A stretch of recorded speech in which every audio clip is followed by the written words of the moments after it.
मेरी शादी भोपाल में हुई है रिटायर्ड आईएएस कलेक्टर रघुवीर श्रीवास्तव के बेटे कलरव श्रीवास्तव से। मैं शादी के 13 दिन ससुराल में थी। ससुराल में मुझे बहुत परेशान किया गया, बहुत टॉर्चर किया। मेरे ससुर मेरे साथ फिजिकल रिलेशन बनाने की कोशिश करते थे।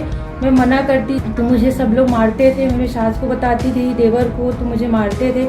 हस्बैंड को बताती थी वो भी नहीं सुनते थे, वो भी मुझे मारते डांटते थे।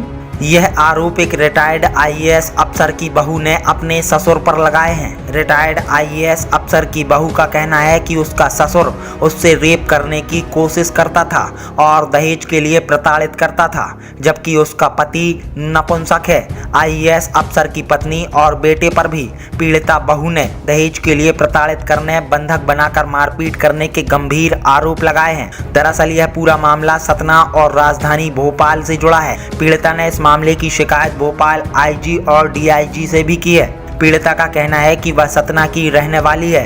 उसकी 24 नवंबर 2021 को रिटायर्ड आईएएस के बेटे से भोपाल में शादी हुई थी, लेकिन शादी के पहले यह बात उससे छुपाई गई कि पति शारीरिक रूप से कमजोर है। शादी के दूसरे दिन ही पति ने लात मारकर उसे कमरे से बाहर निकाल दिया।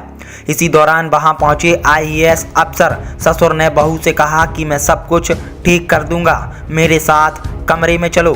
ससुर ने बहू के साथ शारीरिक संबंध बनाने की जबरन कोशिश की और जब बहू ने इसका विरोध किया तो उसके साथ मारपीट की गई। पीड़िता बहू का कहना है कि शादी के 2 दिन बाद ही उससे 7 लाख रुपए नकद और फॉर्च्यूनर गाड़ी की मांग की गई।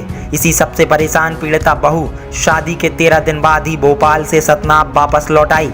बताया जा रहा है कि पीड़िता ने जिस रिटायर्ड आईएएस अफसर पर रेप की कोशिश और दहेज प्रताड़ना के आरोप लगाए हैं, वह 1992 बैच के मध्य प्रदेश के आईएएस अधिकारी रहे हैं। बहरहाल पीड़िता द्वारा लगाए गए आरोप बेहद ही गंभीर हैं। मामले में पुलिस का कहना है कि मामले को संज्ञान में लेते हुए जांच के आदेश दिए गए हैं, जबकि यह पूरा मामला फैमिली कोर्ट में भी चल रहा है। और मेरे ससुर बहुत ज़्यादा बदतमीजी करते थे। एक कलेक्टर होके अपनी बहू के साथ इतनी गंदी सोच रखते हैं, इतनी घिरी हुई सोच है, उनकी नज़र है कि कैसे एक कलेक्टर अपनी बहू के साथ इतनी गलत हरकत कर सकते हैं। और मैं जब मना करती थी तो फिर बोलते थे कि तुम दहेज नहीं लाई हो, ये नहीं लाई हो, पैसा नहीं दी हो, कार नहीं दी हो, मेरे स्टेटस की नहीं हो, बहुत नीच हो, लो हो, और बहुत ज़्यादा टॉर्चर करते थे। तो मैं क्या करूँ, कुछ समझ में नहीं आ रहा। बहुत बदतमीजी करते थे मेरे ससुर। एक आईएएस होके इतनी नीच हरकत कैसे कर सकते हैं। और 13 दिन के अंदर मुझे घर से भगा दिया गया, मेरे ससुराल से मुझे भगा दिया गया।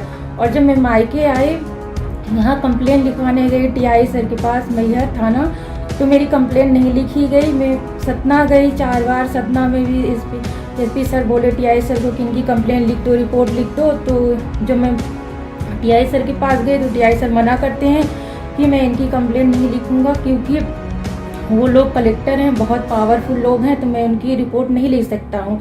उनके खिलाफ कंप्लेन मत करवाओ, क्योंकि वो लोग बहुत बड़े आदमी हैं।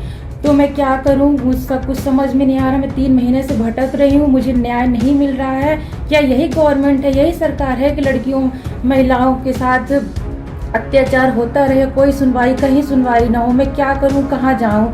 गवर्नमेंट मेरा साथ, कोई मेरा साथ नहीं दे रही है, पुलिस मेरा साथ नहीं दे रही है। मैं क्या करूं, मुझे न्याय चाहिए, मुझे किसी भी। ब्यूरो रिपोर्ट, सागर एक्सप्रेस न्यूज़।